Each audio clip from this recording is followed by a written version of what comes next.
Sicilia, passiamo alla Sicilia e qui andiamo in viva voce,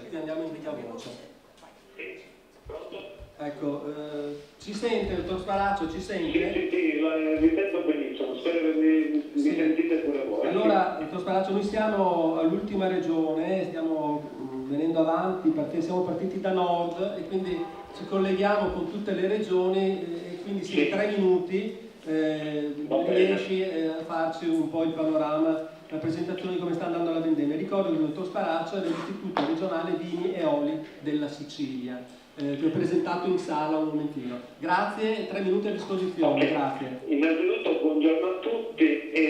La situazione in Sicilia, diciamo che dal punto di vista qualitativo potrebbe essere particolarmente favorevole, almeno quest'anno. Abbiamo avuto un inverno non molto piovoso, però con il recupero delle piogge nei mesi di febbraio, marzo, anche neve in alcuni rilievi.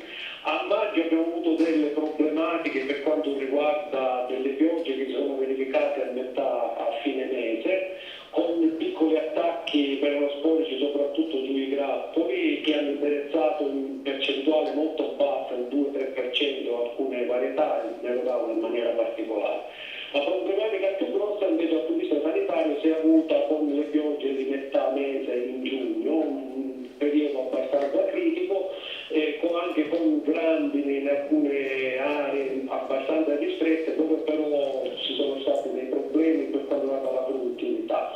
Queste piogge hanno innescato dei problemi fitosanitari, soprattutto per quanto riguarda attacchi fungini, con peronospora sulle vegetazioni nuove, quindi sulle foglie nuove, e uno sviluppo in peronospora larvata poi che si è vista nel mese di luglio.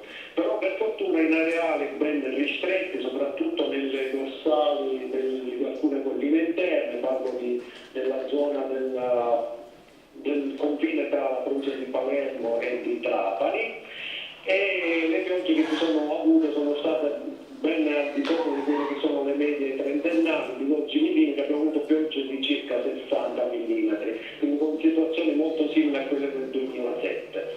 E lì ovviamente questa peronospora larvata sta causando, diciamo, delle perdite in termini produttivi di circa il 20% su alcune varietà, ma nello specifico soprattutto sul merlot e in alcune piccole aree anche sul catarratto.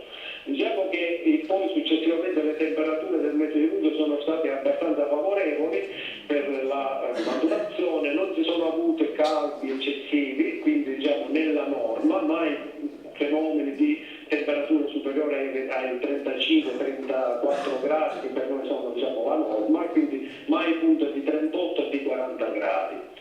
E agosto sta andando bene, almeno in questo inizio, per quanto riguarda le temperature. Ci sono delle ottime escursioni termiche e questi ci fanno ben sperare sulla qualità delle uve.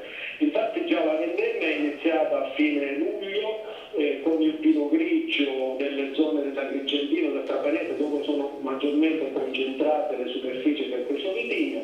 Stiamo seguendo anche la raccolta delle basi spumanti, quindi Grillo, Chardonnay e alcune aziende anche in Sauvignon Blanc, e a seguire anche i vini, diciamo, le uve per i vini da tavola. Per quanto riguarda, diciamo, la zona orientale dell'isola, che è quella che ha subito meno problemi dal punto di vista sanitario, lì c'è una situazione ottimale. Parlo soprattutto per l'Etna, dove quest'anno si sono fatti trattamenti in numero ridotto rispetto agli altri anni, quindi sia lo stato della vegetazione, della produttività, quindi lo stato sanitario è ottimale. E anche nella zona sud orientale, quindi nella zona dell'Aloro, del Cerasolo di Vittoria, Noto, Siracusa, dove è già iniziata la raccolta del moscato bianco e alcune uve nere per fare, diciamo, i vini rosati. E dal punto di vista qualitativo al momento sappiamo che le uve, avendo questa maturazione abbastanza lenta, hanno un buon livello acidico e glucidico, quindi con un buon equilibrio da questo punto di vista. Anche la degustazione delle uve che noi normalmente effettuiamo sta evidenziando che c'è una buona aromaticità porosità nelle uve e soprattutto nelle bianche, e le rosse stanno maturando, diciamo, in maniera ottimale.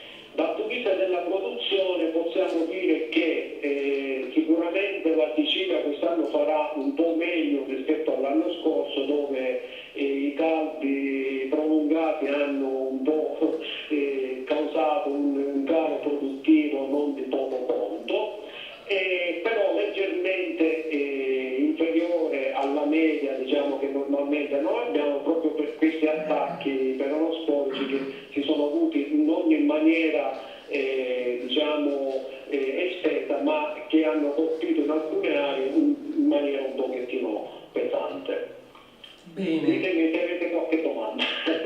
Se ci sono, sto chiedendo in sala se ci sono delle domande. Non vedo che si alzano mani, però ti ringraziamo per questa esauriente illustrazione. Grazie ancora, dottor Sparaccio, arrivederci al prossimo anno, grazie ancora.